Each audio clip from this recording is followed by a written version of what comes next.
Happy 2016. I am so excited to kick off the new year Friday, January 1st, with the first edition of Motivation Fridays. Now on Fridays, for the whole year, as I said in the last video, I'm going to be doing motivational videos of some sort. They probably won't be like specifically, you miss 100% of the shots you don't take, you shoot for the stars, land on the moon, like not that. But I'm going to be talking about things that are on my mind, and then I'm probably going to reframe it in a way to get you motivated to keep going towards whatever it is that you're pursuing in life. So I was thinking about in the shower just now, it's actually New Year's Eve right now, but this video is going to be coming out or uploaded on Friday.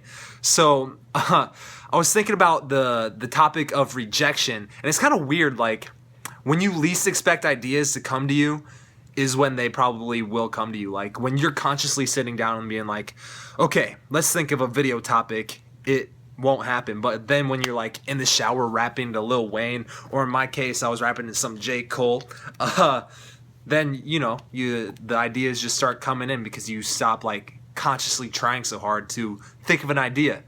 Carry that onto your conversations. You can kind of figure that out. But anyways, let's talk about rejection. I had three little ideas or thought experiments that I wanted to do with you to get you handling rejection like a motherfucking boss. All right. So rejection is interesting to me because I don't believe in rejection. I don't believe it exists. I don't believe failure exists. I just believe in road bumps. I believe in little minor setbacks that I never remember after they happen. All right. So I'll get to that in a little bit, but first I want to give you a little movie metaphor. I call it the movie metaphor. So think about it like this. If you talk to a girl, for example, and she says, "Fuck off, motherfucker," or something like that. Well, a lot of guys who aren't used to like getting rejected are going to take that negatively. They're going to be like, she rejected me. Or if someone, like, for example, if you apply to a medical school or a dental school or some kind of college and you get rejected, but that's the first time you've ever been rejected, like not accepted, then you're going to take it pretty roughly, right? Well, just like anything, rejection is a muscle. And it's not even rejection, it's just handling minor setback. It's reframing rejection as something that is a little bump in the road and you just keep moving on. So like a basketball player, for example, it's always interesting to me because in basketball, you'll always see like the stats at the end of the game and they'll be talking like Kobe Bryant was 4 for 20 tonight from the three-point line, which is probably a pretty accurate representation of his stats this season, but and a lot of people will go like, damn, why does he keep shooting? He keeps missing. Well, motherfucker, he's been shooting so damn much. He's probably made at least 15 million shots in his life, and he's probably missed at least 100 million shots in his life. Like, I'm making up numbers, but it's probably something like along those lines. Now, if he counted every single one of his misses, like he might count one of his makes, if he counted all the points that he never scored versus all the points that he did score, then, he would handle rejection just as badly as any other guy who's never handled rejection, all right? So when he misses a shot, he doesn't see it as a missed shot. He doesn't see it as him getting rejected. He doesn't see it as him fucking up or failing on that play. He sees it as what it is. This is a missed shot, and then he moves the fuck on, all right? He runs back on defense and then comes down and makes another shot, all right? That's what he does, and that's how everybody should handle rejection, and the only way you're going to get to that is when, one, you realize that rejection doesn't exist. It's just something that happens. It's a girl who, for whatever reason, didn't vibe with you. It's a school that, for whatever reason, didn't see something that stuck out to them on your application that they liked. It's not that big of a deal. So that comes with time. That comes with practice. That comes with consciously understanding what is and what isn't. All right. So back to this movie metaphor that I was talking about. The movie metaphor is, I was thinking about it, is imagine that you're watching a movie and the movie is entirely from the point of view of the main character. So maybe even like the Truman Show with that old Jim Carrey movie where the whole world was kind of revolving around him. Well, imagine the movie. And then like picture the extra in like the very back corner of some room in some random scene.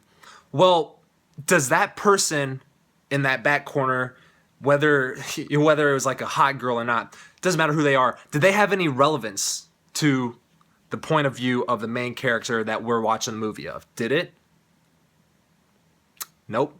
Nobody even probably noticed that extra, all right? And, it's the same thing with your life. Your life is basically one big movie. It's your movie. And you're viewing it from the point of view of the main character. And when you think about it like that, if the main character gets like told to fuck off by that random extra in the background, is he gonna take it as like a big deal? Probably not, because the storyline to the entire movie, that one thing was just irrelevant. It was just one person in the background noise of some random scene in this random movie that had no relevance to the overall picture, the bigger picture. So think about your life in the same fucking way. If you walked up to a girl in a bar and she told you to fuck off, well, should that matter to you in that moment? Probably not, because if you realize the bigger picture here, the movie has nothing to do with that girl. The movie is your movie, and the best part is you get to choose what kind of a movie it is. All right? Is it going to be a depressing movie? Is it going to be a horror movie? Is it going to be a porno? Is it going to be a comedy? What is it going to be? You choose. I mean, that's the fucking great part about this universe, is you can choose how you want to live and how you want to feel at any given moment, all right? People don't realize that they can choose to be happy. It's a conscious choice. Just like you can choose to have fun, and just like that girl who told you to fuck off, or that school that didn't accept you, has no relevance to the bigger picture, all right? So that's my movie metaphor, and that's how you handle rejection like a motherfucking boss, dude. So I have another thing written here, is I'm trying to think of like another form of rejection, or another form of like, I guess, a failure that a lot of people would think, is if you tend to go out a lot. So let's say you go out a lot and you think in terms of like, shit, I had a bad night on Friday, or I didn't make out with 17 girls on Saturday, so it was a bad night. Like, is it really a bad night? Does that movie matter, or does that one night matter for the entire movie? Probably fucking not, dude. And so I was just thinking about, when's the last time that I consciously said to myself, damn, I had a bad night that night. And I thought about it. The first night that came to mind, and keep in mind that right now is January 1st, 2016. The last night that I can remember that I had a legitimate bad night, in my opinion, was it was probably in July.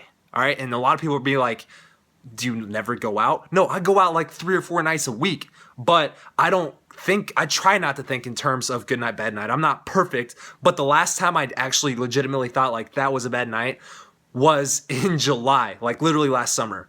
And it's not to say that I've had success every time I went out. It's not to say that I'm just like going out and just like banging girls left and right. It's not to say that every time I go out I have a legitimate good time.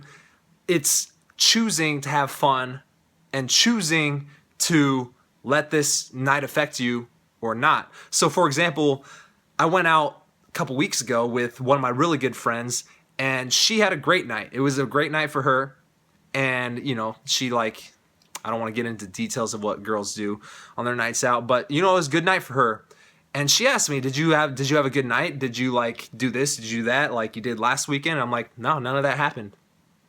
But it wasn't a bad night. I had a great time. It was still fun because I can consciously choose to have fun. So the point I'm getting at here is, when you realize the movie metaphor and you start going out a lot and you start reframing everything, bad nights and rejection and failure starts happening less because you stop caring as much. You stop giving a relevance to that one thing, to that one missed shot, as that Kobe Bryant metaphor would call it. All right, so you stop giving relevance to it. So as you start improving your social skills, as you start improving yourself, you stop having rejection as much, simply because you stop giving enough relevance to that thing for it to be counted as rejection. So on that note, a lot of people who don't go out, or a lot of people who think in terms of bad night, good night, a lot of people think of in terms of I'm in the zone, I'm not in the zone, I'm in state, I'm not in state.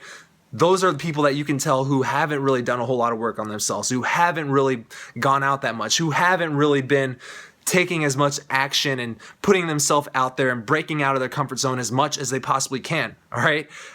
So, you know, I want you to really think about this. Maybe watch this video another time if you like the message and you want to get it set in stone even further. And I guess this was a little bit more of a video blog kind of video, but you know, I just kind of wanted to brain dump everything that I was thinking about a few minutes ago before I turned on this camera and started shooting. So that's your motivation to go out there and say, fuck rejection. I'm just going to handle this like it's nothing. All right, it's nothing. That's how you handle rejection, like a motherfucking boss, is realize that rejection doesn't fucking exist in the first place. So on that note, it is Christmas Eve, even though this video is coming out on the 1st. So I'm gonna go get ready, go get dressed, get out of this white V-neck and hoodie, and I'll see you later. And here's to all the young believers. You know, the ones that don't believe us. Baby, play it for your ex too. And all the kids around my table yelling F you.